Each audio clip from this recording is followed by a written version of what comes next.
Hello, hello, hello. We are letting everybody in and we will get started momentarily.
All right, good morning and happy hump day to our audience. Thank you so much for joining us this morning. My name is Hocking-Athens-Perry and I serve as the Health Equity Fellow with the Center for Community Solutions. We are a nonprofit, nonpartisan think tank focused on solutions to health and social and economic issues. We use data to identify changes in community demographics, gaps in services, and to better understand the impact of public policies and develop local, state, and sometimes even federal advocacy agendas accordingly. In short, we at Community Solutions are a bunch of data nerds. We have put together this training series in collaboration with our good friends at Advocates for Ohio's Future, a coalition of over 500 health and human service organizations that work together to protect Ohio's most vulnerable through budget and policy solutions. Today, we will hear from quite a few of our partners as the focus of today's training is a holistic and comprehensive perspective. That is the local, state, and federal perspective as to the current state of health and human services. Since local communities have specific and unique needs, we have someone from each part of our great state to present on that region's perspective. So as you just heard, today we have a very packed agenda, but before we get started, I wanted to go through a few housekeeping items. We will begin today's webinar with our local folks. Once they are finished presenting, we will conduct a Q&A. Please put your questions in the chat if you have them. If we are close on time, our presenters may have to type out their answers in the chat. We have asked all of our presenters to share their contact information for additional follow-up if need be. We will then move on to Ms. Soley Hernandez with the Ohio Council of Behavioral Health and Family Service Providers for a state perspective. And once she is finished, we will have a Q&A for her portion as well. Again, we encourage you to use the chat for Q&A in case we are pressed on time. And last but certainly not least, we will hear from Ed Bolen from the Center on Budget and Policy Priorities, who will share the federal perspective. Again, we ask that you utilize the chat for Q&A to ensure we get to your questions. Without further ado, we will get started. Mike Moroski with Hamilton County Human Services Chamber will kick us off. Mike. All right. Well, thanks so much for that introduction, Hope. And thanks to my friends, Center for Community Solutions, for inviting me today. And hello to everyone from around the state. I see a lot of areas that my family and I love to travel to. Even though I'm down here in Cincinnati, I'm a big Browns fan. So go Browns to my Cleveland people up there, even though it's been a rough couple weeks, and definitely go Guardians. Cool as well. So for next year. Anyway, I'm just going to dive right in. I only have a few minutes. I was asked to talk about the issues sorted down here in our corner of the state.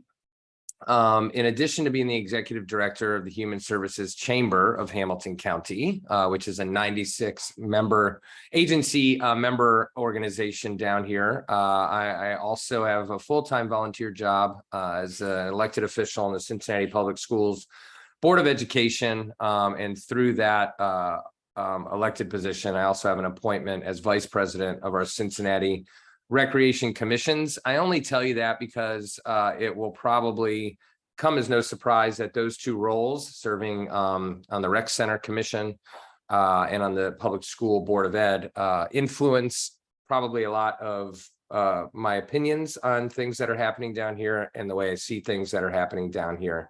But specifically talking as the director of the chamber, the issues that we're looking at in Southwest Ohio, probably the most intently and putting the most sweat equity behind and advocacy behind, are unsurprisingly housing, our own internal workforce issues. So not workforce writ large necessarily, even though that is a struggle. And a lot of my members work expressly in the workforce area, like Cincinnati Works, Free Store Food Bank, et cetera. But speaking just to our own workforce issues in human services, similar to the public school system, the past few years, all years, but the past few especially have been really, really hard and taken a toll on our sector, our human services sector. And oftentimes when, government funding is coming down from the feds or the state to us, or even locally to us, it's to address workforce issues outside of our sector. There is not as much talk about the third sector, social benefit sector, nonprofit sector, whatever you want to call it. The demand is up. We know that. The money is down. Our workforce, a lot of folks are running for the hills. I can appreciate why. But that is definitely one of the issues that we're looking at. So the housing piece, the workforce piece, racism. Our city, like all cities in America, is plagued by racism. We have very segregated neighborhoods in Cincinnati, very segregated municipalities countywide, which our chamber extends into. And, those issues are impacting a lot of health, a lot of housing, et cetera, income level and the like. All of these things, but I think it's important that we do call that out when we're talking about all of these different issues, that it's not housing in a silo. It's not infant mortality in a silo. It's all connected back to this structural racism. And lastly, last issue I would hold up for the group is government funding. I alluded to this briefly when I'm talking about workforce, and that you don't often see, at least in Cincinnati or our county, a lot of levy dollars or human services dollars going to our own workforce. Certainly, those of us who have been in the nonprofit sector for many years know that when we talk about private philanthropy, it's no different. There's not a lot of overhead dollars out there for us. As we're asked to solve society's most difficult problems with, no support for our own people, it can be difficult over time. So a lot of the government funding advocacy that I'm doing currently on behalf of the chamber is regarding our city's human services fund, which we're grateful that they have, and then housing. I'm going to speak briefly about an issue that may be unique to our corner of the state, but I'll lift it up for everybody in case it's germane to your own issues, or quite frankly, if you have any input you could give to me to help move forward. But in Cincinnati, we have a legislatively created fund called Fund 439, not a very sexy fund name, but better known as the Affordable Housing Trust Fund. That theoretically will have money that agencies or developers could use to promulgate affordable housing in the community. The current conversations in Cincinnati are about whether or not that fund is being used appropriately, i.e., are the dollars going in that fund or are they going somewhere else? And currently they're going somewhere else, but they are still there. The dollars are still there for affordable housing, but the issue we're having is the Affordable Housing Trust Fund, again, legislatively created. That point is important because the bookends that it was given when it was created were for the lowest income individuals in Cincinnati. And if the money's not in that fund, it could go to folks making some figures a year in the form of loans through a community development fund. So it's a big difference. And the challenge we face is, the sort of the conversation in the community is, well, isn't this great? These dollars are going to affordable housing. And while it's not bad, we have a real housing crisis in our county, 40,000 units short. My members who run shelters, lines out the door, there is a real immediate need now. And the challenge we have down here is, working with our mayor and our city council, who are, in our opinion, good folks, and they're talking about the right issues. But working with them on the long-term visions that they have, while also reminding them that there's a great need right now that we need to address. So I'm going to pause there and turn it over with this last piece. That's something we've been interested in statewide, and many of you have as well, because I've seen your names, is Cohio's proposal on using some of the ARPA money for affordable housing. So I'll lift that up as a final final thing that hopefully we can all get behind and try to make happen. So thanks so much for the time. Hope that was Oh, that was good. Absolutely, Mike. Appreciate you always. Next, we're going to turn it over to Rose Frech with the Hocking-Perry Community Action Agency. Hi, everybody. Good morning. Yeah, I work for Hocking-Athens-Perry Community Action, but specifically I work for the Southeast Ohio Food Bank, which operates under that umbrella. That makes our food bank a little unique compared to other food banks across the state. Our food bank serves a 10-county territory along the southeast corner of the state. It's a very rural area. It's a very large geographic territory. And we're a relatively small food bank. We serve about 300,000 people a year. We distribute somewhere between 4 and 6 million pounds of food every year, which sounds like a lot, but in food banking is really makes us relatively small. You may have seen, I'm going to pack a lot into these 7 minutes, so I'm going to go pretty quick, but happy to follow up with folks after. So you may have seen in the news that food banks across the country have really struggled significantly over the past year. And we certainly have not been immune. It's really been a trifecta of challenges. This includes a very severe food shortage. This is largely driven by supply chain issues, of course, rising food costs. For us, this has resulted in an empty warehouse at our food bank, which is something we haven't seen in decades. This has happened multiple times over the last few months. In addition, internally, we've faced a pretty steep funding cliff in terms of our operating revenue. Much of the enhanced grant support, and this is both public and private dollars that we received throughout the early phases of COVID, dropped off. For us specifically, that resulted in layoffs, but we know we've seen other similar organizations facing this kind of similar dynamic. And most importantly, as a food bank, we've seen really sustained increases in demand for emergency food. So currently we're up 65% in terms of increased demand from this same place that we were last year. We largely attribute this to, of course, inflation, but also a loss of those, enhanced COVID benefits that a lot of people were benefiting from, including things like the child tax credit. So that's something we expect to continue, that sustained demand, especially as we, look towards the inevitable end of the public health emergency and the subsequent drop off in SNAP benefits that folks are going to face. So that's something that's kind of constantly on our radar. Things have improved slightly in some of those ways, but we really see these as ongoing challenges. And we're really desperate for some more sustainable solutions when it comes to these food needs in our region. Next slide, please. So I did want to quickly just highlight some regional issues that have really been, quite pervasive in this area. Our region historically has some of the highest poverty rates across the state. Some of the territory that we serve, we're talking about rates, poverty rates upwards of 30%. And a logical consequence of this is just really high rates of food insecurity. So the food insecurity rate for the 10-county territory that we serve is 15.8%. It's about 5 points higher than the state average. It is the highest among any of the other food bank territories across the state. And a primary driver of this is a lack of living wage employment. Average regional earnings per job in our area are $25,000 less than the national average. We don't have a strong corporate presence. We don't have a lot of large business.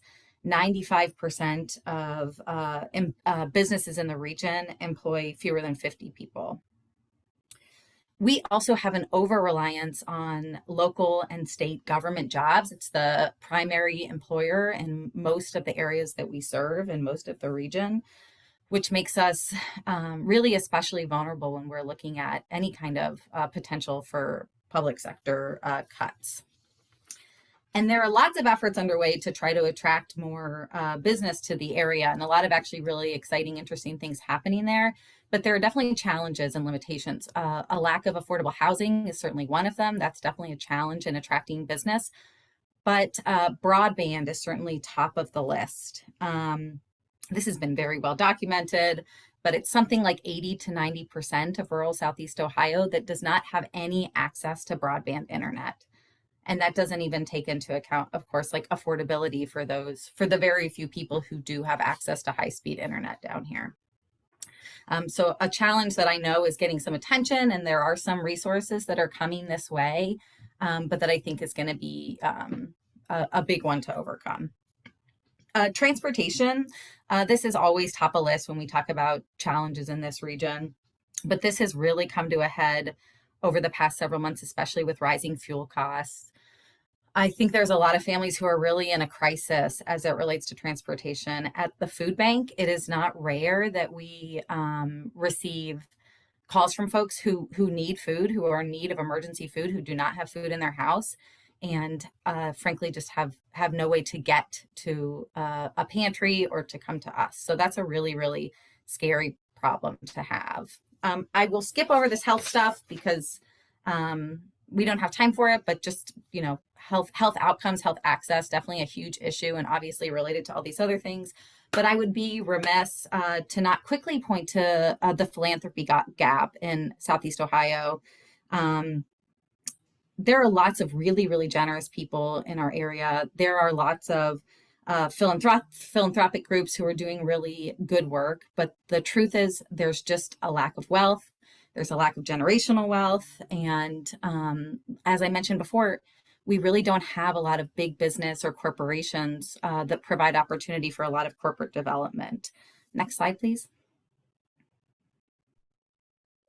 So the implications for this, I think, are not unique to the food bank. And these are things that are really experienced, that nonprofits across the region experience.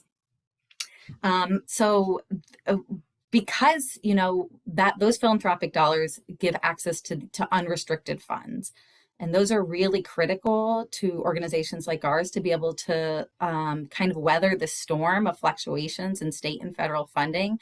They're also super important for things like matching grants. We have a really difficult time in raising match because of these fundraising limitations.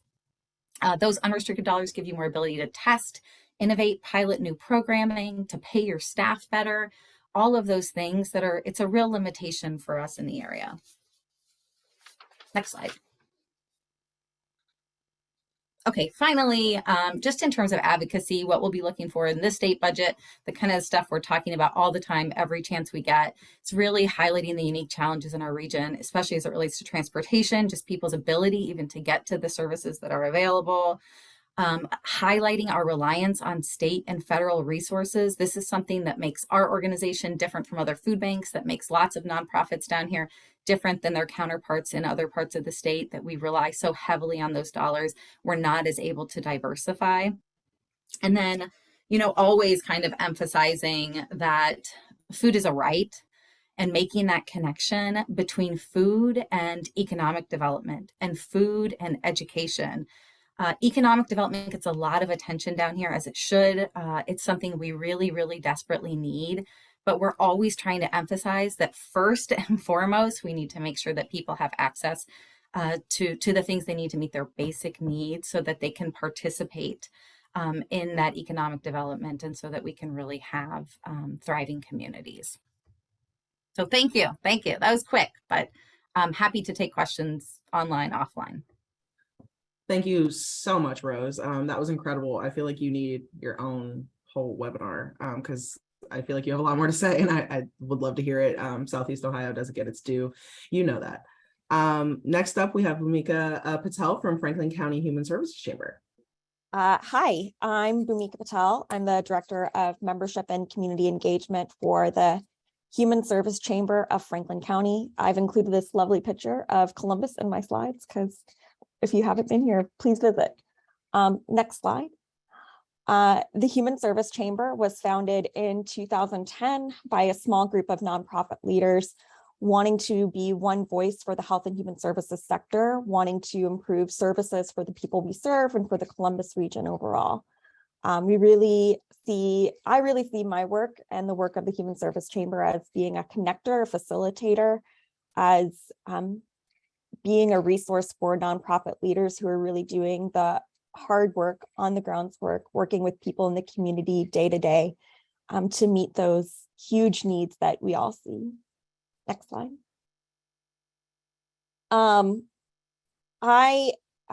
I started my job in December, so I haven't been doing this very long. I've been spending a lot of my time in my work meeting with our members, getting to know the work that they do day to day, learning about their challenges, and learning about the challenges that their clients, consumers are facing day to day. We have over 160 nonprofit members, large and small, doing all sorts of work on various social issues like workforce development, homelessness, food insecurity, supporting immigrants and refugees, and so much more. I can't list all the work that our members are doing on a day-to-day basis.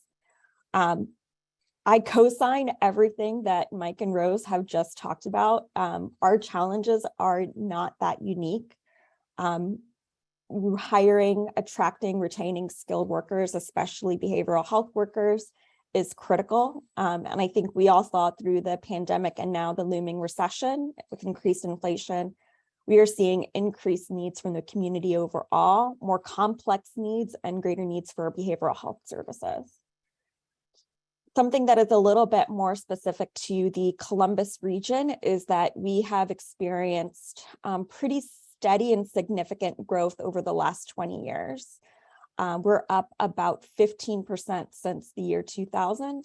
And I think we're gonna see more sustained growth, perhaps even really rapid growth that we may not know how to like meet the needs of everyone who's coming into our community. We're seeing a lot of increased investments in our area, in our region. I think we've all heard about the huge Intel project.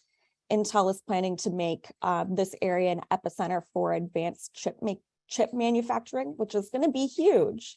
If successful, this region is going to continue to grow by leaps and bounds.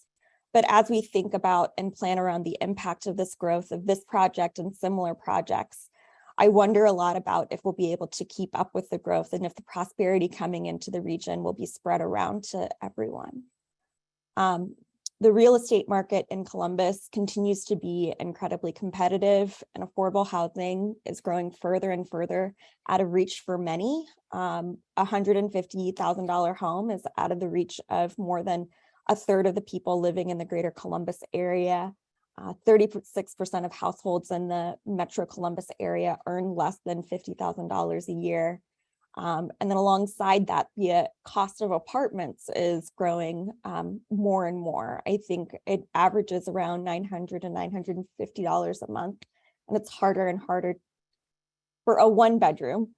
And it's harder and harder to find these types of units. Related to the growth in investment, the potential job opportunities coming into our region, and the lack of affordable housing, connected to all of this is a need for investment in transit. Transportation between where people live, where these job opportunities are, where service providers are, is a huge challenge. We really need to invest in transit. If we want Columbus to keep up with our growth, there needs to be more investment in affordable housing and public transit. If we don't make these investments, we're just going to continue to deepen the disparities that we all see in our region, the inequities that we see in our work day to day. There needs to be a significant prioritization of safe, affordable housing and transit to connect neighborhoods to jobs and services that are critical for improving the quality of life for people who live in our area. Next slide is just my contact information. Please feel free to reach out to me. I'd love to learn about your work and how we can be supportive of you. And I'll take any questions that anyone might have via the chat. Thank you. Thanks, Bhumika. Thank you so much. Next, we have Kate Warren, my colleague with the Greater Cleveland American Rescue Plan Coalition. Kate. Thank you, Hope. Good morning, everyone. My name is Kate Warren. I have the privilege of working with Hope and a great team here at CCS. And since she already introduced us, I'm not going to spend any more time talking about what we do. I'd like to go on to the next slide. In my work at Community Solutions, I lead the Greater Cleveland American Rescue Plan Coalition, which is a coalition of folks from across the nonprofit and civic sectors who are advocating at the local and state level for a full and equitable recovery from the pandemic.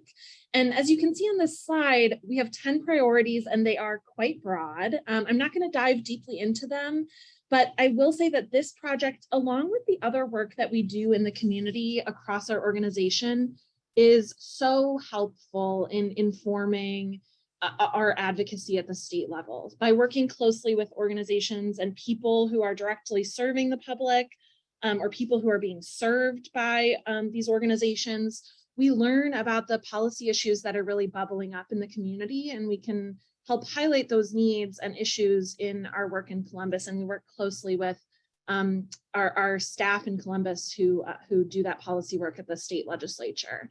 Let's go to the next slide. So first I want to talk about some of the ways that we are challenged here in Cuyahoga County in Northeast Ohio right now. This is not at all an exhaustive list, and many of the things that others have mentioned, like affordable housing and other issues are also, of course, issues here in Northeast Ohio. But these are some things that I wanted to call out that are really pressing here in Cuyahoga County. First is care workforce. Like Mike and Bhumika mentioned, workforce is one of the biggest, most cross-cutting challenges that's facing the health and human services industry right now. We're seeing it in childcare and social work and community health work and behavioral health work, education, the list goes on. And we actually are seeing some local governments get creative around providing relief to some of these industries using ARPA funds. But the common refrain is that this is not enough. We really desperately need intervention from the state to build up our care workforce and make it more sustainable, and really make sure that those people who are on the front lines providing health and social services are getting paid a living wage to continue to attract people to those jobs. So the right intervention really kind of varies by sector, but some things I want to point out are that the state has allocated $85 million to creatively address some of the issues in the behavioral health workforce. But they've yet to spend that money. Advocates have been calling on the state to begin to spend so that we can start to address the staffing crises in the behavioral health field. And I also want to mention that the specific need to address childcare workforce issues. So childcare really impacts our whole economy. And if people don't have access to childcare, it makes returning to work incredibly difficult. And here in Northeast Ohio, our childcare workforce is down significantly. I imagine that's the case around the state. And that's in large part due to low pay across the industry. So the state should consider making changes to publicly funded childcare system to create a system that is more resilient and can pay workers a living wage.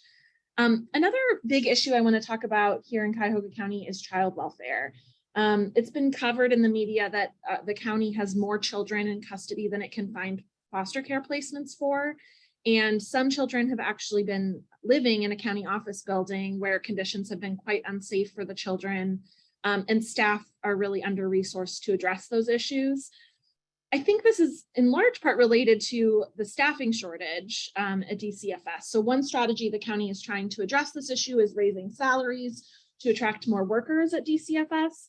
But when they announced that, that sort of sent ripple effects throughout the county to caseworkers and social workers and other departments who also feel underpaid and overworked. So it's really a challenging issue.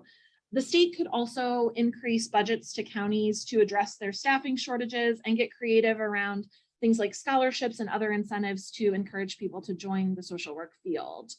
I'm going to talk a little bit later about Ohio Rise, but I want to mention it here because it's notable that many of these youth, they have complex needs, and the implementation of Ohio Rise is really important for addressing this issue.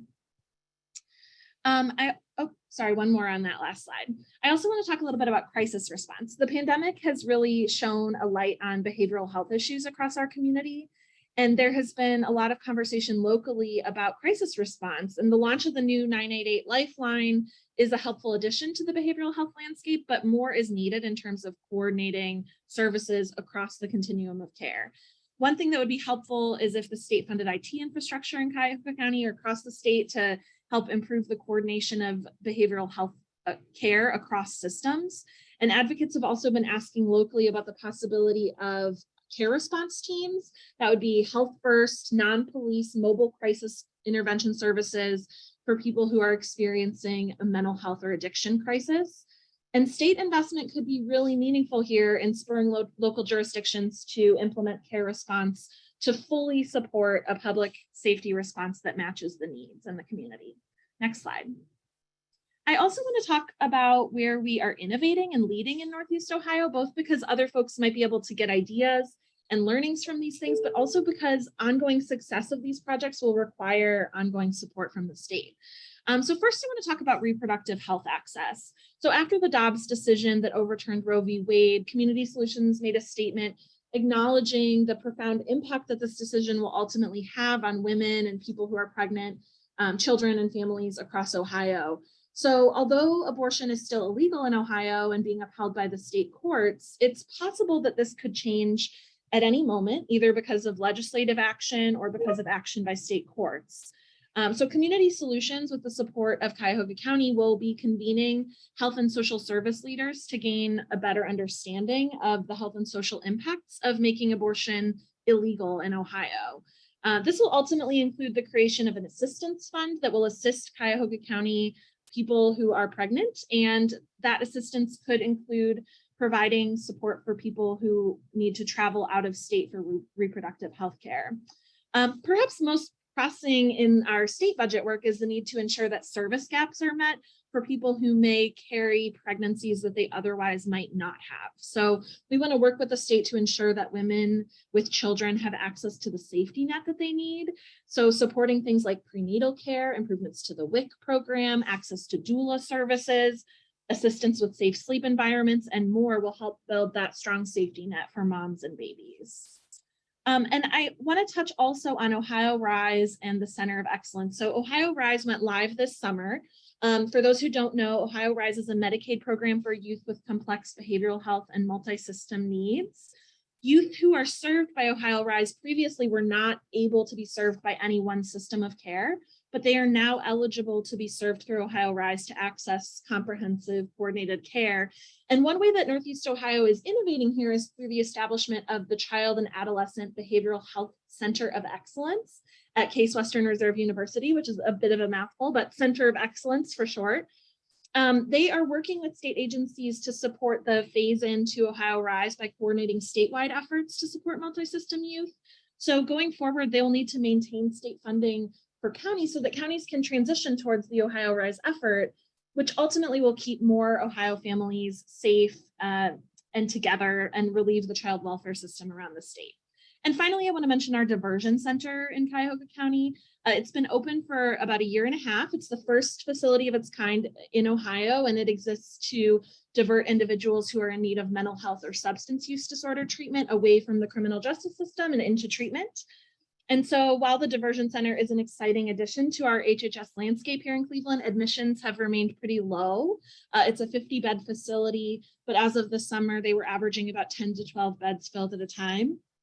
They've responded by adjusting their admissions process a little bit, including adding self-referrals and family referrals, not just law enforcement referrals. But one thing that could really help is the piece I mentioned earlier. If the state were to fund care response teams in local jurisdictions, if there were behavioral health providers responding in certain instances, they would be likely more prone to make a referral to the diversion center than law enforcement. And that would help achieve the goal of reducing jail population and getting more individuals access to the treatment that they need. So that's all I have. The time went fast, but thanks for the opportunity to share. Thanks, Kate. And last but not least of this section of our local folks, we have Ryan Bunch with the United Way of Greater Toledo. Ryan? Hey, thank you. And thanks everyone for having me. All the panelists, I just want to hang out with you all for another hour here, but I'll go quick. So United Way of Greater Toledo is just over 100 years old, which is a good thing in a lot of ways because we've shown longevity and service to our community, but we also are working really hard to make sure that we're continuing to be relevant. So you can switch to the next slide. Just kind of a quick overview. Our policy and advocacy department, which is me, works inside of our impact and outreach department, which also houses our marketing and communications. This is just sort of a quick, we see this as a two-way street, but this is just kind of generally how we think about all of those things combined, is investing in, kind of working from the bottom up, but investing in programs that provide wraparound services, building collaboratives out of those programs, which I'll talk about a little bit more, to support those individual providers, and then a lot of outreach to our constituents, donors, community partners.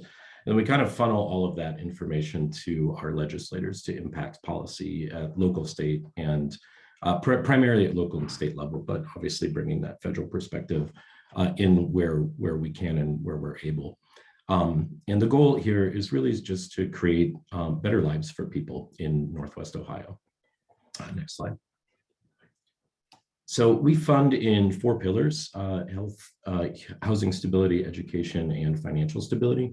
And traditionally, the United Way model in Toledo was these decisions would have been made by staff or board, and we've really kind of shaken that up by adopting the collective impact model, which is a national best practice for accountability. But really, the thing that we're most excited about is really turning the stewardship of the selection process and then the management of these 3-year grants over to our community impact cabinet. So this is a group of community volunteers with lived experience or professional expertise or both.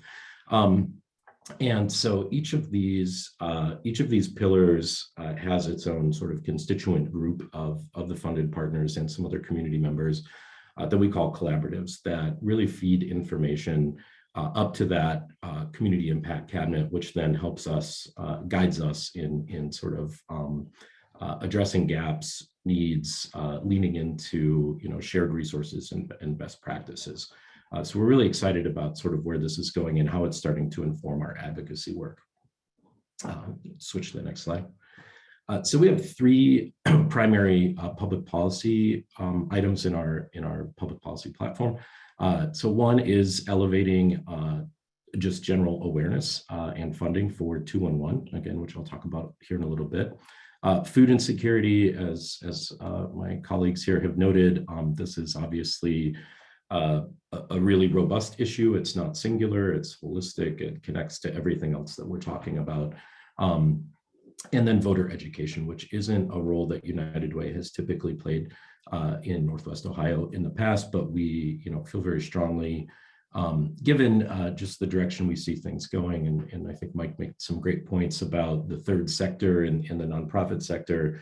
A lot of this really comes down to voter education and awareness, and being just generally more aware of, one, just basic processes of voting, how to access the information, where do you find nonpartisan information on issues, on candidates, and then 2, how do we really educate voters on the complexities of what's happening in the work that we see day to day. But I'm sure you've all sat around with your families at the dinner table, and they're asking you how your work is going, and it's like never a short answer. There's always this very long explanation of all the nuances that it takes to do this work on a daily basis. And so how do we begin to start a dialogue with our community to really to bring that more public awareness into this space? Next slide. So in addition to our core public policy initiatives, which are primarily focused on state and federal advocacy and funding and bringing those resources and educating our local elected officials on where we're seeing things, our current advocacy initiatives fall into a couple of categories, and I have cluttered my notes as everyone else was talking because I left a few things off here. But 211 statewide funding is a big one. We're currently working with a group convened under Ohio Heirs to advocate for inclusion of 211 in the statewide budget. This is a consortium of 211 providers from across the state. If you're interested in signing on, please contact me. We would love your support, and I can gladly connect you with a member of our coalition from your area of the state. And one thing that we're doing, and again, situating under that marketing or under that impact umbrella with marketing, is just a general ad campaign locally to really increase awareness. So, and we started that just in advance of the rollout of the statewide funding, so that there's like kind of a little bit of a bedrock of just general awareness, people knowing about the program, knowing that they can use it, that they can contact it, what it is, so that when we come in for those asks for funding, that there's a little bit of a general understanding. The other piece in these first two items are really kind of where we're leading or partnering in a leadership role, is advocating for ERA2 funding, emergency rental assistance. As you may know, the state of Ohio is currently sitting on about $446 million of unallocated emergency rental assistance funding. And so one of the cases we've been making, along with a group convened by our local city council and several other partners in our sector, is pulling some of that data from 211 to show that as these supports have gone away, as ERA1 and other pandemic relief programs have gone away, we are seeing a direct relationship in the number of increased calls for our coordinated access program, which is anyone who's threatened with eviction or currently experiencing homelessness and calls 211 is fast tracked to CRAs that specifically work them through the programs and resources available. These last three are really more where we play a support role for other members in our community and lend our voice, and really try to sort of create a two-way dialogue between those collaborative groups and those granted partners that we have relationships with, which is 50 organizations that serve 60 programs across 3 counties in Northwest Ohio, Lucas, Wood, and Ottawa County. So really just help better educating those folks about what's being driven by, elected officials, community members, and then also channeling their questions, concerns up to those folks that are trying to lead these efforts, to really act as a convener and a intermediary in that dialogue. So medical debt relief is one that Councilwoman Michelle Grimm from an at-large councilwoman from our district has proposed working with RIP Medical Debt to use ARPA funds to purchase about $1 million of medical debt that's in collections, which equals about $180 to $200 million in relief if that is successful. Toledo Helps Ukraine. This is an independent Ukrainian immigrant who's studying law here in Toledo that founded this organization as the war in Ukraine broke out, and she's seeking sponsors. That's an easy place that we can step in and just they're handling all of the logistics, but they're seeking sponsors that can assist refugees in coming. So we're just helping to elevate this small nonprofit organization's mission to our partners. And this last piece is kind of near and dear to my heart, is the resident advocacy piece. And this is specific to community, what's happening in our world in community development and economic inclusion. Like many other municipalities across the state, Toledo's seen a huge influx of development in the last few years. I think right now there's around, we're just shy of about $1 billion worth of development that's happened in the last 5 or 6 years or so. A lot of great things. We're deindustrializing our riverfront for the first time to become public, free and accessible public green space. And, there is an effort to sort of repair the infrastructure trauma that's plagued a lot of our central city neighborhoods. But one unique thing about Toledo is that we don't really have any high functioning community development corporations. We do have 2 small groups that are working locally, but there's, just for comparison, Cleveland, I think, has 23, Cincinnati has 27, Toledo's the 4th largest city in the state, and we have 2 that are functioning at about half of full capacity. So next slide. One of the things that we're trying to do is really do some outreach. I'm actually coming to you live from Cleveland right now. I'm not even in Toledo. And it was in Cincinnati a couple of weeks ago for the Ohio Community Development Conference, Association Conference. So really reaching out to folks that are doing this work well on the ground, grassroots-led organizations that have been really effective at working through their local and state levels, either through advocacy or direct funding. And this is a great model out of Cincinnati. Mike is probably familiar, but Community Matters, starting nonprofit grocery stores, laundromats that are really serving the community, activating spaces, creating jobs, while also connecting people to actual resident voices to larger community issues. Next slide. So the way that we kind of back all of this up is with data. We're really, we have an amazing community data department. So we track data through 211 calls and then also our community data department. So on the left, you can see what we call scorecards. So our granted partners are funded through 3-year grant cycles. They're required to share the basically progress. Is the program working or not? We said we were going to shoot for this goal. Is it working or not, and why or why not? And this isn't necessarily if it's not working that it's bad. It just gives us a measurable tool to go back and say, okay, did we not have enough support, or are there not enough partners at the table? Is there a resource in our community that is needed to make this work effective that we just don't have here? And where can we take that data and go out and support with those elected officials? Again, we work very closely with our city council and commissioners, great relationships there, and building more and more kind of common rapport with our state legislators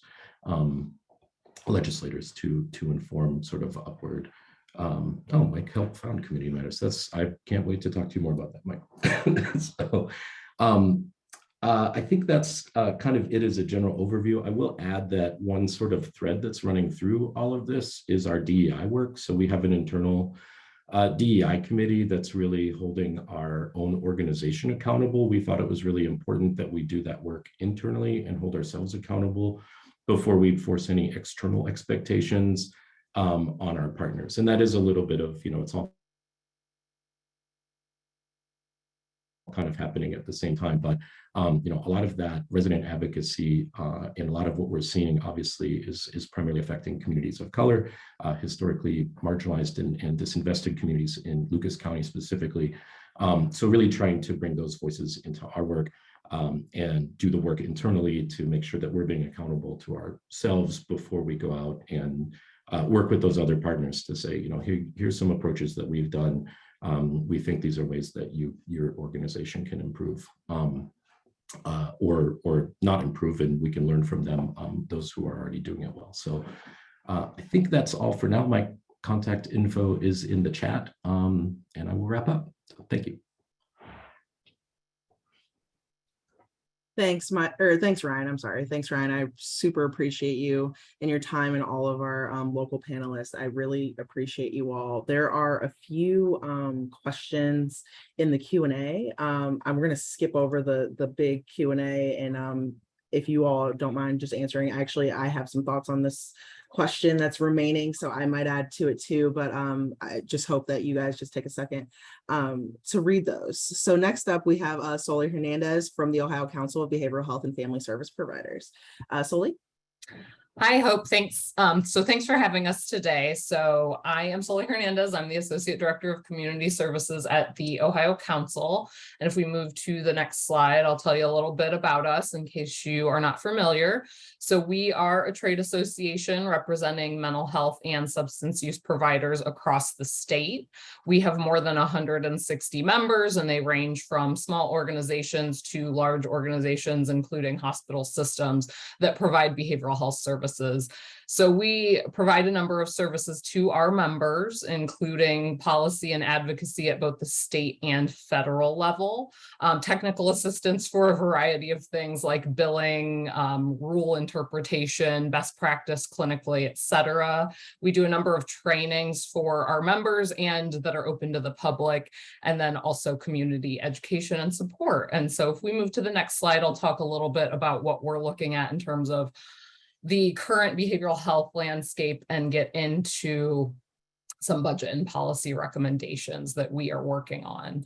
So I think, you'll hear kind of some similarities from the earlier presentations related to workforce and the need for behavioral health services. And so, Ohio was not in a good place before the pandemic in terms of, meeting the needs of the behavioral health demand, but it has only increased since the pandemic. So the opioid epidemic has continued to kind of get worse in Ohio and become more complex with the addition of stimulants now as well. But also, COVID-19 and the pandemic for the last almost 3 years now has really been highlighting the needs and creating more needs for behavioral health services. So this has made it difficult for behavioral health providers to be able to offer all the services that are required right now by the demand. So increased rates of mental illness and substance use have certainly increased the demand for treatment across the state. And if you move to the next slide, I'll share a little bit of data from a survey we did actually almost a year ago now, which seems like that can't be true, but it is. So we did a survey of our members and just asking them about a number of things, including demand for services, workforce, et cetera, during that survey period, which actually surveyed the 3 months prior, so August through October of last year. More than 70% of the providers reported a higher need for adult and youth mental health services. More than 60% of respondents noted a higher demand for adult addiction services. More than 57% reported higher demand for crisis services. More than 60% reported longer wait times for adult and youth mental health services during that time period. And more than 50% reported longer waits for adult SUD treatment. So if we move to the next slide. So these are some of our priority areas looking at kind of the next budget cycle in terms of policy and budget investments. So workforce recruitment and retention is the #1 issue our members are seeing. We know that's not unique necessarily to behavioral health, that lots of sectors are seeing workforce issues, but certainly this has been an area that's been an issue for behavioral health for several years. And so it has only been exacerbated by the pandemic, unfortunately. The enforcement of insurance parity, which I'll talk about all of these in a little more detail in the next slides. Improved access to treatment and services. And so, it was already mentioned that there is certainly a need for crisis services, and that is one of the services we'll kind of talk about a little more and touch on. But also prevention and early intervention services certainly can help people from escalating to the point of needing those crisis services. And then there needs to be statewide infrastructure for integrated care and a better integrated behavioral health and physical health care model, and increased recovery supports for folks who are kind of, done with treatment and making sure they're maintaining their mental health, their sobriety. So if we can move to the next slide, I'll talk a little more about the workforce recruitment and retention. So the increase in demand for behavioral health services certainly has contributed to the severe and worsening shortage of behavioral health care workers in Ohio. So as I mentioned, this is not a new problem for behavioral health. It certainly has been made worse by the pandemic.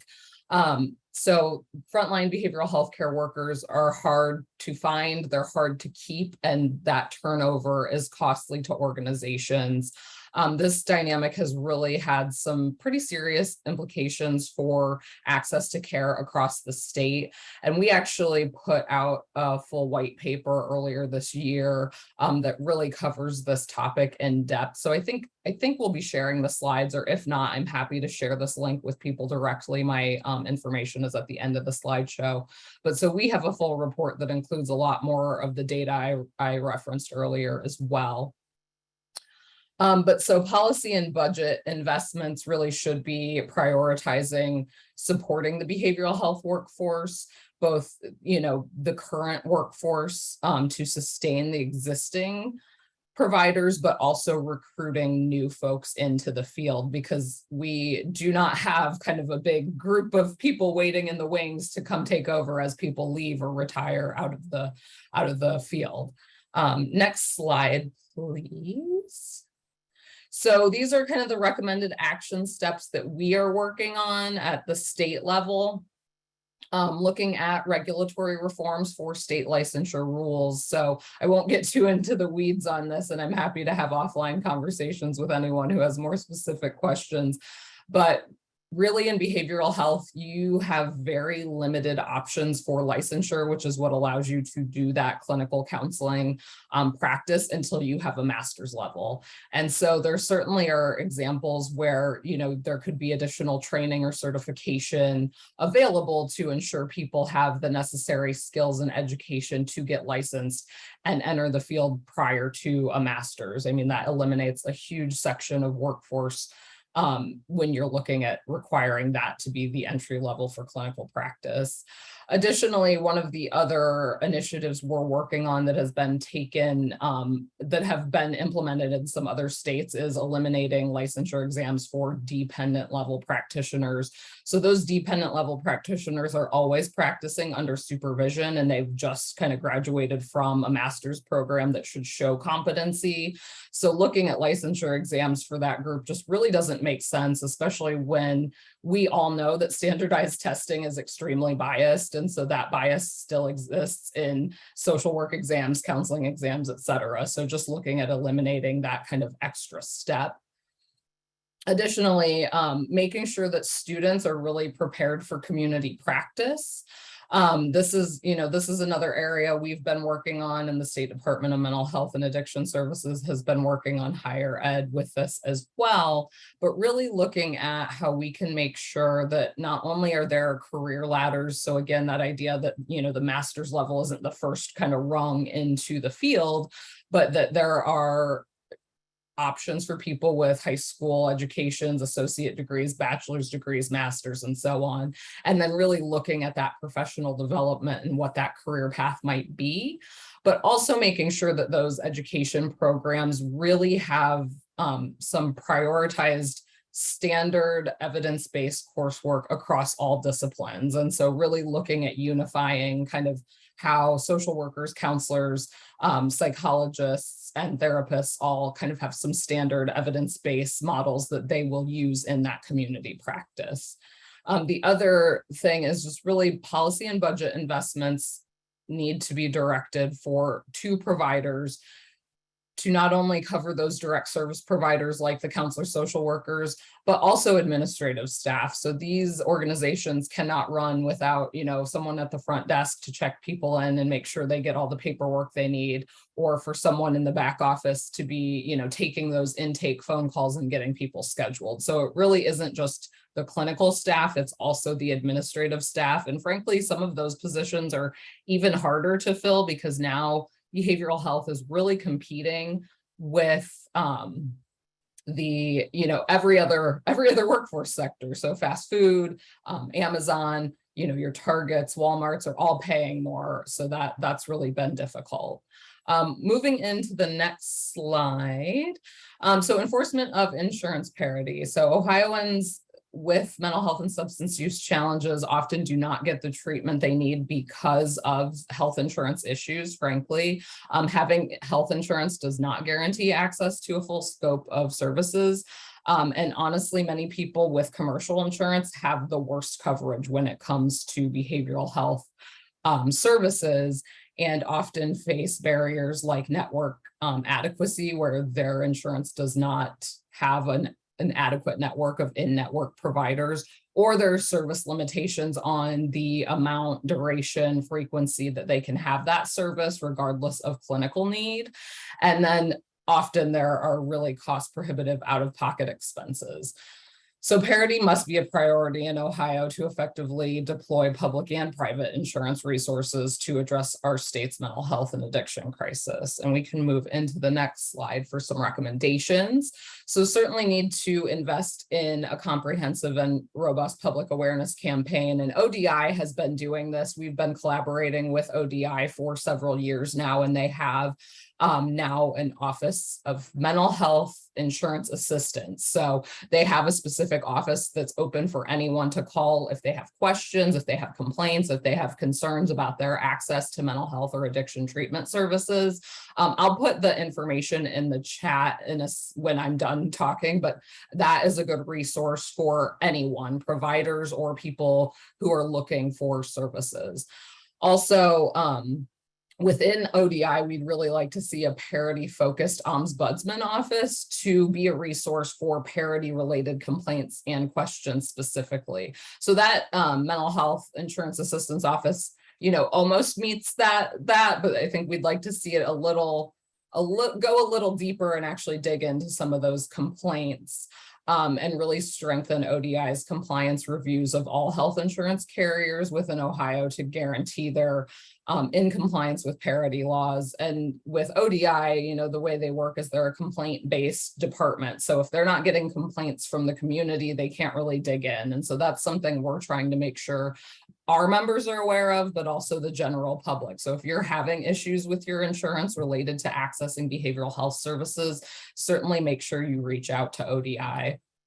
And then, not just commercial insurance needs to be held accountable, but also the next generation Medicaid managed care plans will all need to be following parity as well. And that is part of their contract with the Department of Medicaid. And we'll move to the next slide. So improved access to treatment and services. And this is again, kind of that idea where we talked about crisis services. So we certainly need more crisis services. Most people who need care are not getting that care. And that's based on SAMHSA data linked here. There are a lot of factors leading to that treatment gap, but certainly the availability of a full continuum of those affordable services is the main issue. And so we really need to make sure that in Ohio, we have all of these services available to everyone. So we'll move to the next slide.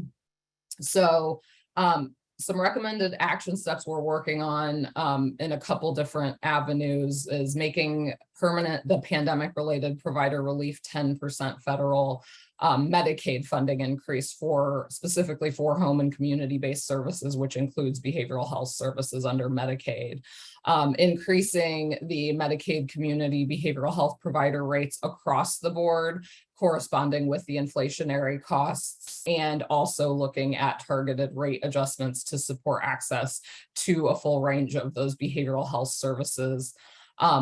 Really supporting the development and implementation of a full continuum of crisis services across all payers. So this is really very limited currently in both Medicaid and commercial insurance, which is why we don't have a lot of those, mobile crisis teams or mobile responding teams available. There's no payment or funding mechanism for them, either at the, it's minimal at the federal level, minimal at the state level, and then insurance is basically not paying for this unless there are some services Medicaid pays for under crisis, and then commercial insurance, it runs the gamut there with commercial insurance. So I'm going to keep moving us along because I know I'm running out of time. Prevention and early intervention services are certainly important. We need to invest in those for everyone. I think everyone associates prevention and early intervention with youth, but this certainly can come into play with adults too. And so you can look at this through a couple of lenses in terms of public awareness and anti-stigma campaigns, making sure there is funding for prevention services. Again, this is not an area that commercial insurance or Medicaid funds. So these funds are almost completely from county ADAM boards, levies, or block grants that flow through the state from the federal government. And then we'll move on to the next slide. So statewide infrastructure for integrated care. We really think the best model to get people the services they need is looking at a patient-centered population healthcare model that involves the coordination of behavioral health and physical health services. There is a lot of research around this and a lot of data that shows how beneficial it can be. And so care coordination is really kind of the crux of this model. And if we move to the next slide, we have some recommendations for how to implement that. So there is a SAMHSA supported certified community behavioral health center model. And that actually, there is a state grant that can be applied for by the state agencies to look at planning and development for that actually just came out. I think it's yesterday. So that is something, we'll be working with the state agencies to consider application for, and we'll move on to the next. So again, that increased recovery support is important. Treatment isn't just one piece of this. There is a spectrum, and making sure people have the supports through their life to keep their mental wellness, to keep their sobriety is important. So if we move to the next slide, really looking at, and a lot of these we've already kind of talked about in earlier sections, but access to housing in healthy and safe communities, including supported housing and recovery housing. Some might call that like sober living, but that's recovery housing is kind of the model. And then expanded peer support services and investing in employment and voc rehab services. And then I think one more slide, maybe. Yes, so we have all of this in more detail in our policy solutions white paper. And then I am done. My last slide is just my contact information. So I think I'm a little over time, so I will kick it back to Hope, and thank you. Thanks, Soley. I think we have 3 questions for you. Yeah. And which Kate Warren has already answered, but I actually want to ask you anyway. Yeah. So with the state having billions of dollars in unallocated funding currently, is there any effort to direct those dollars to increase behavioral health employees and or increase pay in order to reduce turnover? If so, is that effort underway, or is that something that will take place during the state operating budget next year? Yes, so I'm trying to control my face. So there is $85 million right now kind of tied up in the legislative process for a number of reasons, but we are hoping that will pass in lame duck. So that was part of a package of funding through Medicaid for home and community based. But so that 85 million in part will go to provider organizations, but also will go to higher ed to incentivize people in their last 1 to 2 years of their degree, whatever degree it is. So it can be an associate's degree, bachelor's degree, or master's degree, to go into community behavioral health. So there is money available. We certainly want more. Like 85 million for a one time is just kind of a drop in the bucket of what we need. We certainly appreciate that, but definitely would like more for kind of just retention. I mean, that's the biggest issue we're hearing about right now, is just retaining people currently. But also, yes, we need to have a mind's eye towards the future to really have that pipeline of new folks coming in. So that 85 million, we've been talking with members of the General Assembly. We've been having our members talk to their representatives locally to try to get this funding pushed through. We've been told it has to be allocated and approved by the General Assembly. So we are just waiting for that to happen. But this funding was announced in May. So, that's part of why I said I was trying to control my face, because it's been a long process to get here. But we are certainly hopeful that will get pushed through in the next, in the next couple months, really. So. Thanks, Soley. All right, there's a few more questions for you. I'm going to try to get through them all. Bear with me. Are these behavioral health issues rampant across the state, or do they tend to impact certain areas more than others? They are across the state. Now, in terms of, who or what the exact issue is, might vary by region, but certainly the, increase in demand, the increase in need is everywhere. School-based services demand is really high. And we have a number of our members are providing services in the schools directly. And then even just the, that increased need for service, but also that workforce issue. So it's, it's across the state, across the board. I think there probably is some regional variance, just depending on the type of issue or the specific population. But I don't think there's any, at least from what we're hearing from our members and what we're seeing in data, there's really not an area that's going unscathed, unfortunately. Got it.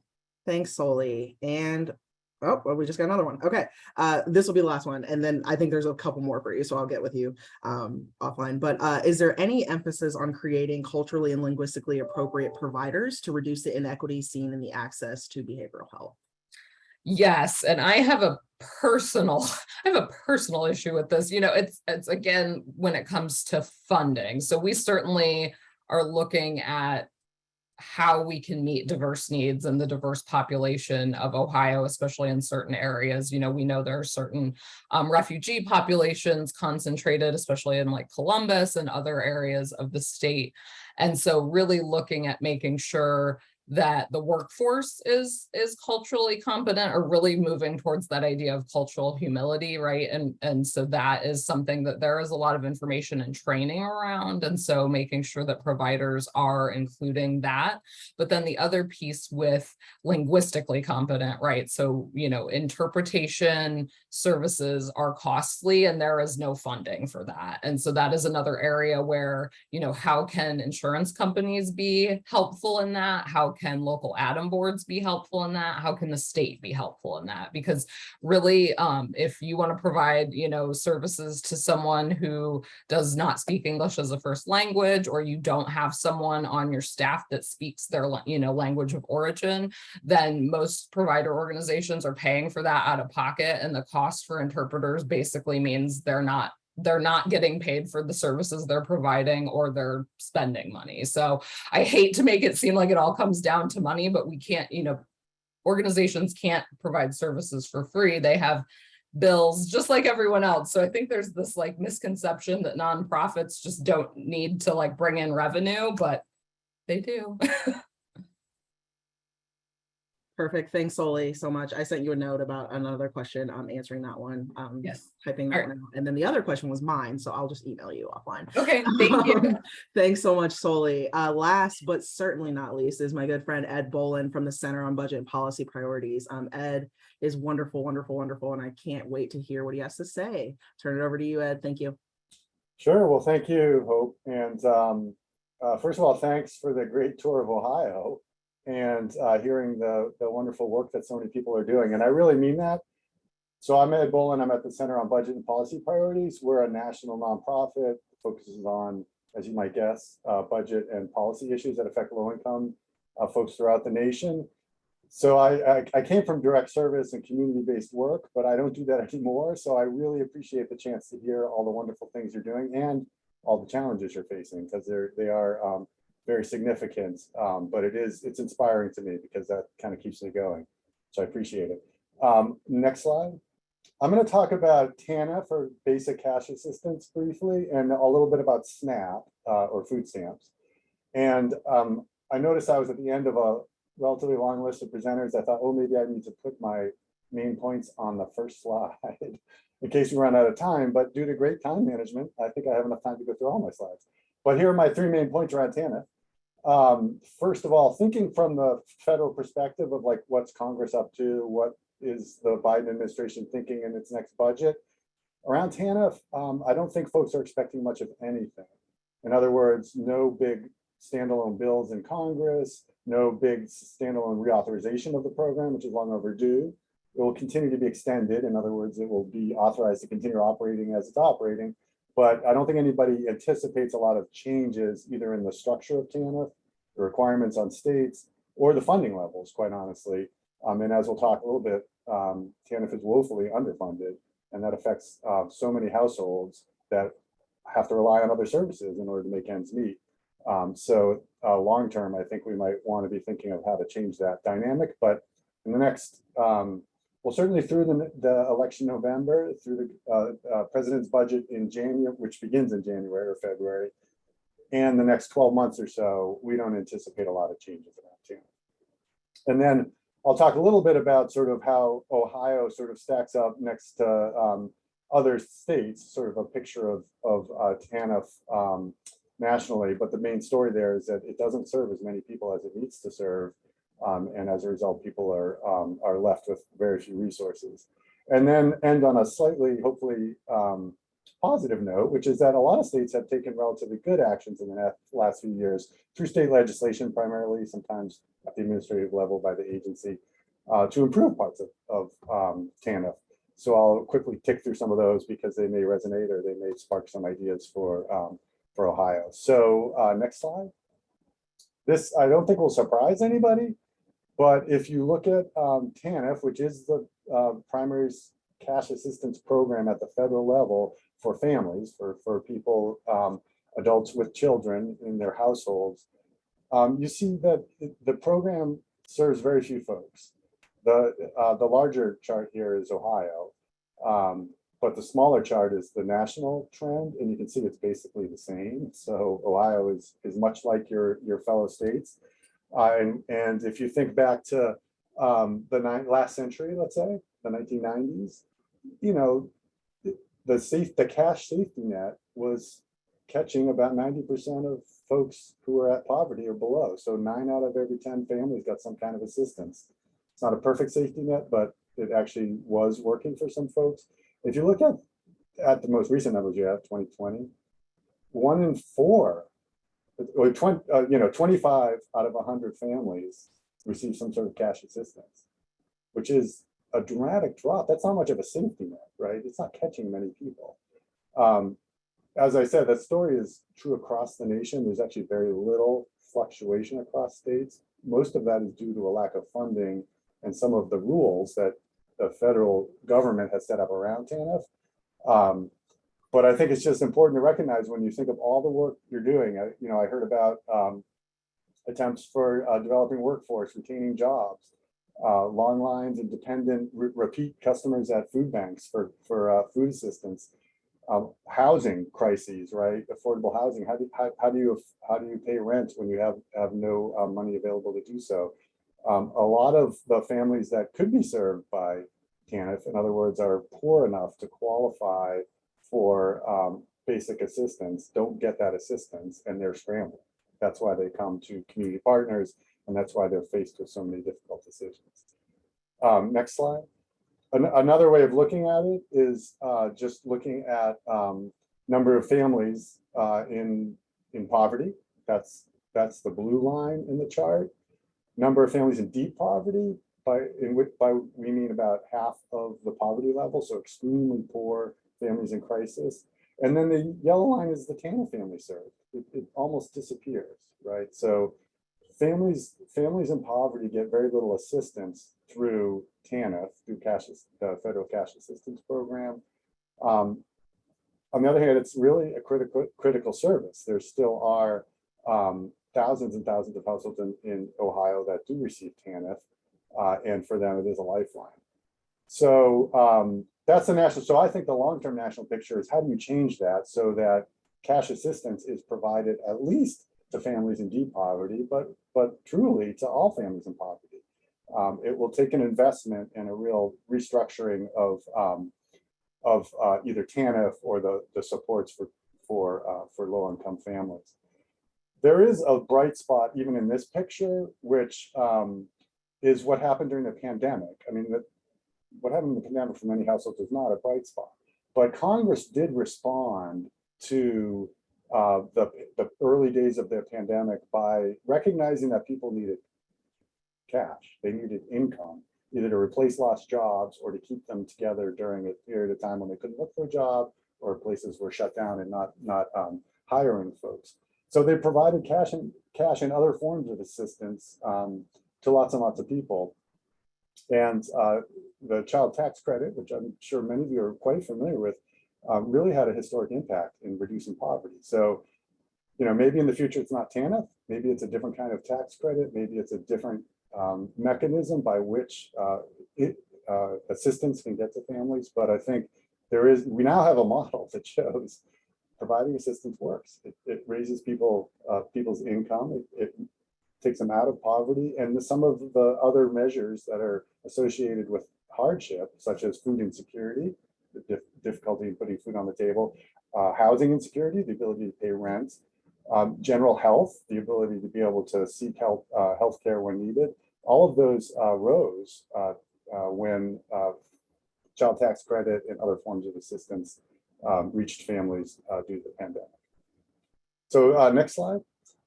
So like I said, though, there has been some encouraging signs. If you look at what states have done around TANF in the last couple of years, it's largely positive. And that's encouraging because for many years, states were doing horrible things with TANF, and some still do. I don't want to completely paint a rosy picture, but I think the trend is positive. in the sense that many states have recognized, and they may have recognized because of hard advocacy work. They may have been dragged unwillingly to the table to recognize they needed to do something, but in many cases they have done some positive improvements. So I'll just tick through these very quickly, and it's partly just as a way to maybe spark thoughts of like, could we do this in Ohio, or what would it take? And I will. I'm happy to follow up with specific examples. For example, if you look at this very first item, benefit increases, I think it was about 9 states increased the basic cash grant. I think this was just last year. The year before, there's even more. I think it's 10 or 11 states. That was unheard of in the last several decades, to have that many states actually increase the grant. Of course, they're so low that increasing the grant is only a small step, but let's take those small steps and build on them. So states have done it, and more states can do it. And so if that sparks interest, feel free to reach out, and I can help connect you to the advocates in other states that have done some great work around it. Those benefit increases, sometimes it's just a straight cash increase. You know, we're going to increase the basic cash grant. A number of states focus on like supplemental grants. So for example, California gave a grant to deal with inflation. So all households on TANF received additional money in acknowledgement of the fact that inflation was eating away at the few resources they did have. Some states have clothing allowances or built upon clothing allowances. So there's a different, you know, I think as advocates and community groups try to push and say, you know, these are the needs of our community members. There were different ways to find enough support to get something passed in their state legislatures. And I think that, like I said, is a hopeful sign. There were also numerous, not as many, but several states improved what they do around child support in TANF. Most of the progress was increasing the pass-through. So if there was a child support agreement, more of the money that was received in child support went actually to the family that needed it. In TANF, that doesn't always happen. And I think that was finally called out in a number of states and forced them to change their policies. A few states now pass all the money collected in child support to the family. Some states increased the amount that they did, and I think there's hope to continue pushing in that direction. You know, TANF has its work requirements, and we saw some positive developments there, including reducing the sanctions that a household would face if they fail to comply with something that the state mandated they do.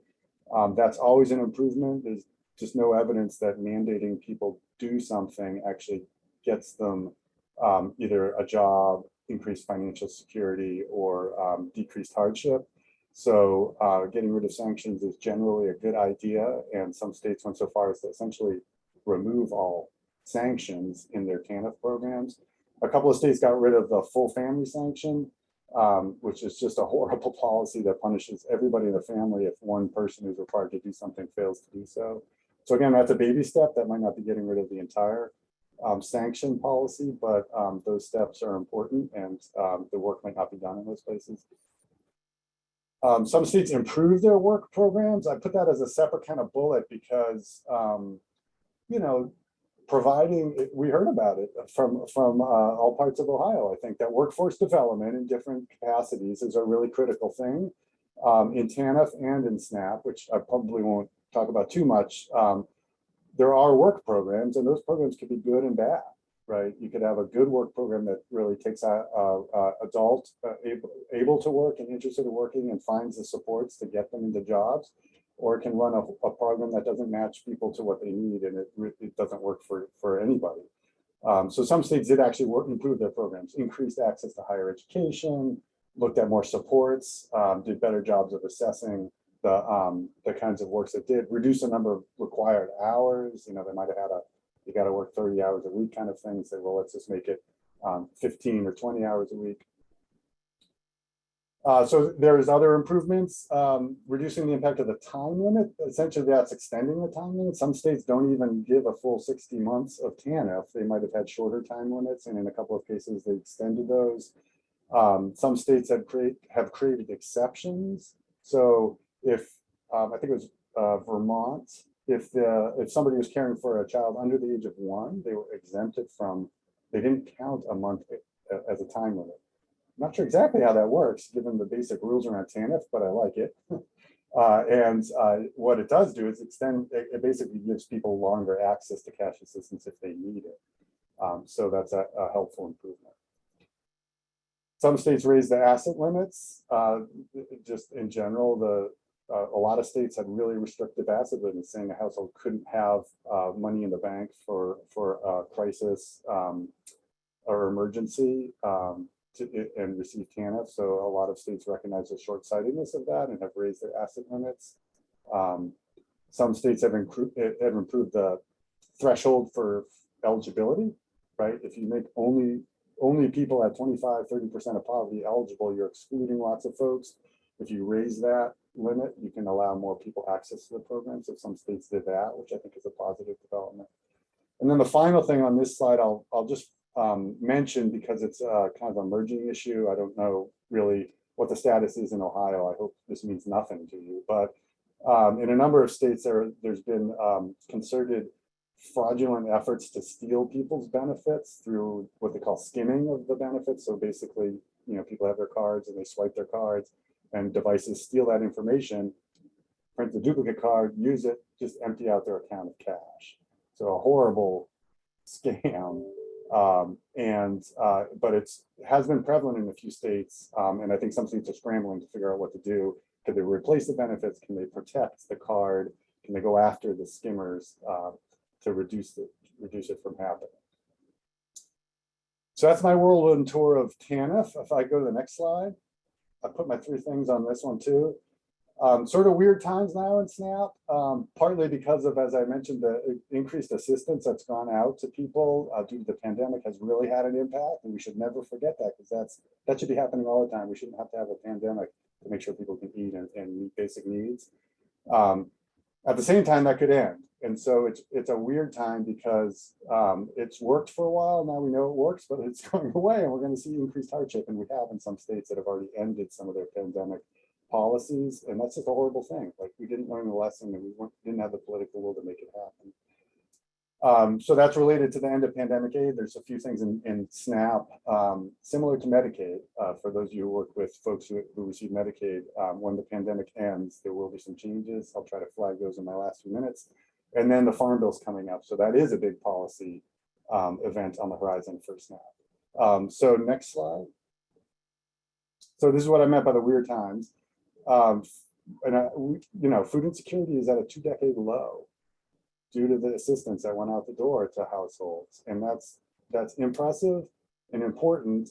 And that trend line there at the end, going down to those lower numbers, it's not at 0 yet, so we're not done. Can I have the next slide? But like I said, we have a lot of work still to do, and the improvements are temporary. Even then, Black and Brown communities have disproportionately, Black and Brown households and communities have disproportionately felt the failure of these policies to reach everybody. So we've seen just historic higher rates of food insecurity among Black and Hispanic households just since records have been kept. And while there have been some promising improvements, they've been modest, and they're not permanent, and we need to make them permanent. So let me just next slide, please. Let me just flag sort of the issues that are facing SNAP. So long as there's a federal public health emergency, some of the policies that Congress passed stay in effect. The biggest one for households is what we call emergency allotments. That's the additional benefits people get on their SNAP card every month. Those are tied to the public health emergency. We know now, because a few days ago, the federal government extended the public health emergency through mid-January. So most states should be able to continue these emergency allotments through that time period. When the public health emergency ends, it could be extended past January. I don't have any insight on what will happen. And it kind of puts states in a bind about what to do here and in Medicaid. But when the emergency ends, the extra benefits will end. So households will see a cut in their benefits, and they may or may not understand why. And most households, when they see a change in their benefits, have good reason to be nervous because they could be worried that the agency thinks they did something wrong or about to cut them off or something. So preparing for that could be helpful. The other things that end when the public health emergency ends are the time limit that SNAP has, which is basically a work requirement for adults who don't have kids in their household. That's a harsh policy that will cut off thousands of folks in Ohio, a million or more across the country. That will go back into effect when the public health emergency ends. So states need to prepare for that. There's been a temporary change and improvement in college student eligibility for SNAP due to the pandemic. That will end too. So people in school, in college who are receiving SNAP now may or may not remain eligible. And that can be a shock to them and a real hardship for them as they're trying to complete their education successfully. So again, states need to be prepared for that, so they're not cutting off people who are actually eligible under the old rules. And then some states had some flexibilities around what they could do with SNAP, and that will end too. So I heard some talk about retaining workers. Certainly, state SNAP agencies have struggled with retaining workers and dealing with caseloads. I know there's been issues in Ohio around the call center because of related to the agency's implementation. All that might get worse when these flexibilities end. So again, another thing to prepare for. All right, I know we're out of time, so I'll just flag that the Farm Bill's coming. It's an opportunity to, in a good environment, improve SNAP by looking at increasing benefits, making sure populations that have been shut out of SNAP, like certain felons with drug felony convictions, can gain access to SNAP. It'd be great to get rid of the work requirements, or at least make sure they're not made worse in a tougher political environment. And there's other issues around this fraud issue is prevalent. The skimming I mentioned in TANF occurs in SNAP as well. So there's issues to address there. So on Farm Bill, I guess just to wrap up, I would say more to come. That will heat up again in 2023, and that will be after the November election. So we'll have a better sense of what we're dealing with, I think. So with that, I will pause and see if there's questions. Perfect. Thank you so much, Ed. Thank you so much. I think that Sarah will put your contact information in the chat for anybody that has any follow-ups. But I'm just going to go ahead and do, again, some housekeeping stuff and close us out. And so next up, our Budget Training Academy Summit will take place in person here in Columbus on Tuesday, December 6th from 11:30 to 4:15 at the Sheridan on Cap Square. Following that will be a reception in the State House. And register there. Of course, the slides, Kelsey and Sarah with Advocates for Ohio's Future will make sure that these slides and the recording will be sent out to all registrants by tomorrow. And if you were interested in viewing our previous webinars in this series, you can also find those at the link there at advocatesforohio.org/budget training academy. Thank you all so much for joining us this afternoon. I hope you have a great rest of your week. Thank you.